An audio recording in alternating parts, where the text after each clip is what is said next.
ജൂജീസ് favourite വേൾഡിന്റെ വചനക്കേൾവിയിലേക്ക് എല്ലാവർക്കും സ്വാഗതം. പ്രതിദിന വിശുദ്ധ വേദപുസ്തക വായന 1135 ദിവസം.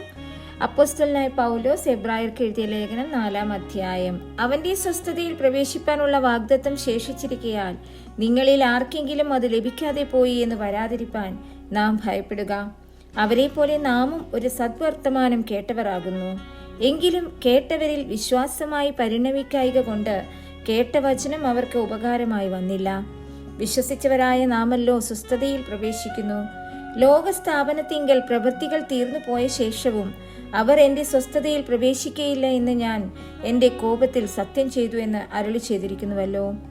7-ാം നാളിൽ ദൈവം തന്റെ സകല പ്രവൃത്തികളിൽ നിന്ന് നിവൃത്തനായി എന്ന് 7-ാം നാളിനെ കുറിച്ച് ഒരിടത്ത് പറഞ്ഞിരിക്കുന്നു. എന്റെ സ്വസ്ഥതയിൽ അവർ പ്രവേശിക്കയില്ല എന്ന് ഇവിടെ പിന്നെയും അരുളി ചെയ്യുന്നു. അതുകൊണ്ട് ചിലർ അതിൽ പ്രവേശിപ്പാൻ ഇടശേഷിച്ചിരിക്കയാലും മുൻപേ സദ്വർത്തമാനം കേട്ടവർ അനുസരണക്കേട് നിമിത്തം പ്രവേശിക്കാതെ പോകയാലും ഇത്ര കാലത്തിന്റെ ശേഷം ദാവീദ് മുഖാന്തരം ഇന്ന് അവന്റെ ശബ്ദം കേൾക്കുന്നു എങ്കിൽ നിങ്ങളുടെ ഹൃദയം കഠിനമാക്കരുത് എന്ന് മുമ്പേ പറഞ്ഞതുപോലെ ഇന്ന് എന്നൊരു ദിവസം പിന്നെയും നിശ്ചയിക്കുന്നു.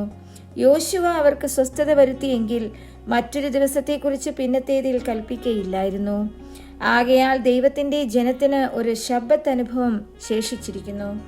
ദൈവം തന്റെ പ്രവൃത്തികളിൽ നിന്ന് എന്ന പോലെ അവന്റെ സ്വസ്ഥതയിൽ പ്രവേശിച്ചവൻ താനും തന്റെ പ്രവൃത്തികളിൽ നിന്ന് നിവൃത്തനായി തീർന്നു. അതുകൊണ്ട് ആരും അനുസരണക്കേടിന്റെ സമദൃഷ്ടാന്തത്തിനൊത്തവണ്ണം വീഴാതിരിക്കേണ്ടതിന് നാം ആ സ്വസ്ഥതയിൽ പ്രവേശിപ്പാൻ ഉത്സാഹിക്കാം.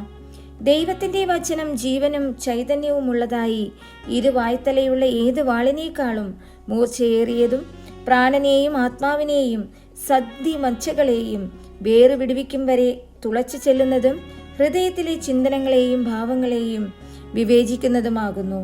അവന് മറഞ്ഞിരിക്കുന്ന ഒരു സൃഷ്ടിയുമില്ല. സകലവും അവന്റെ കണ്ണിന് നഗ്നവും മലർന്നതുമായി കിടക്കുന്നു. അവനുമായിട്ടാകുന്നു നമുക്ക് കാര്യമുള്ളത്.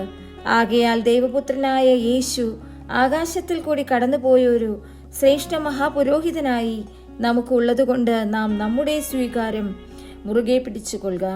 നമുക്കുള്ള മഹാപുരോഹിതൻ നമ്മുടെ ബലഹീനതകളിൽ സഹതാപം കാണിപ്പാൻ കഴിയാത്തവനല്ല.